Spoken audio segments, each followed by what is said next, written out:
Genghis Khan का इतिहास। Genghis Khan, जिनका असली नाम तेमुजिन था, का जन्म 1662 में मंगोलिया के एक कबीले में हुआ। उनका बचपन कठिनाइयों से भरा रहा। जब वे केवल 9 साल के थे, उनके पिता, जो एक कबीले के नेता थे, की हत्या कर दी गई। इसके बाद तेमुजिन और उनका परिवार मुश्किल हालातों में जीने लगे।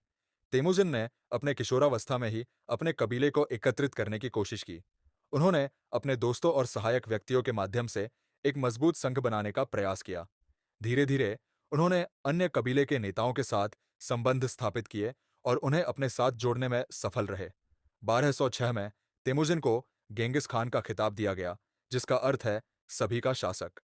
गेंगिस खान ने अपनी सामरिक क्षमता और युद्ध कौशल से कई अभियानों की योजना बनाई। उन्होंने 1207 में जीन साम्राज्य पर आक्रमण किया और उसे पराजित किया। इसके बाद उन्होंने खितान, जुर्चेन और तांगूत जैसे कई अन्य क्षेत्रों पर विजय प्राप्त की। उनकी सेना का अनुशासन और रणनीति अद्वितीय थी, जिससे वे तेजी से विजय प्राप्त कर सकते थे। गेंगिस खान ने अपने साम्राज्य को विस्तारित करने के साथ-साथ व्यापार और संचार के लिए कई मार्ग स्थापित किए। उन्होंने सिल्क रोड का विकास किया, जिससे व्यापारिक गतिविधियों में वृद्धि हुई। उनका साम्राज्य विभिन्न संस्कृतियों और धर्मों को समाहित करता था। उन्होंने धार्मिक सहिष्णुता को बढ़ावा दिया, जिससे उनके अधीनस्थ लोग अपनी धार्मिक मान्यताओं का पालन कर सकते थे। गेंगिस खान का प्रशासनिक तरीका भी अद्वितीय था। उन्होंने एक कुशल प्रशासनिक ढांचा स्थापित किया, जिसमें स्थानीय नेताओं को उनके क्षेत्र में स्वायत्तता दी गई। इस प्रकार उन्होंने अपने साम्राज्य को सशक्त और संगठित बनाए रखा। गेंगिस खान की मृत्यु 1227 में हुई, लेकिन उनकी विरासत उनके पुत्रों और पोतों द्वारा जीवित रही।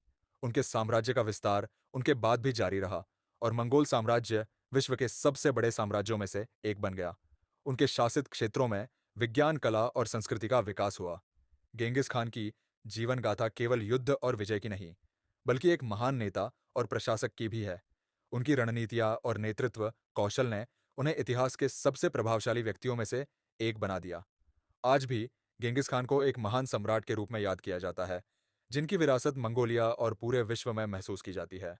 उनका नाम न केवल विजय के लिए, बल्कि एकता और सांस्कृतिक समृद्धि के प्रतीक के रूप में भी प्रसिद्ध है,